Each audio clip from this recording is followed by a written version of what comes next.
Hi, it's Ken1000. Welcome to the geeky side of the internet. Now, a funny thing about retro gaming is that often when you look online, the story that you tend to see is usually an American one because, it's one of the biggest sort of places for video games, probably shy of Japan. And if you're English speaking, it's probably the story you're going to get the most. The story in Europe and in England was very different. The NES wasn't a big deal here. People like to retrospectively make out that the NES, the Nintendo Entertainment System, was a big deal here, but it really wasn't. I only had one friend who owned an NES back in its day, and they only ever owned the first Mario game.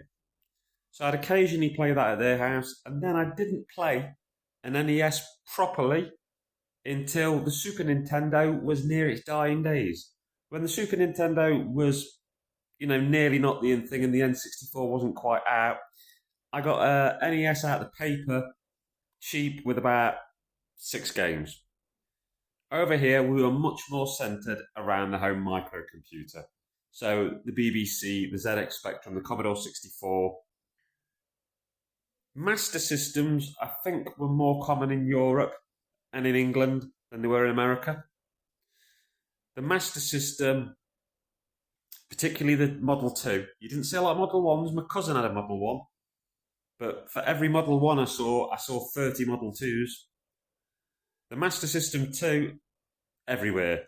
But that wasn't really pre-Mega Drive. You saw the Master System 2 everywhere when the Mega Drive was already out. It was kind of the budget console. It was there for people who either couldn't afford a Mega Drive or were just not into games enough to require a 16-bit system.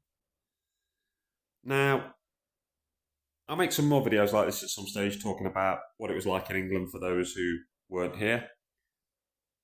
But also feel free to use the comment section down below to ask questions about the English point of view. There's plenty of Americans who watch my channel, so I'm sure if you ask about the American point of view, one of them will probably chip in and answer.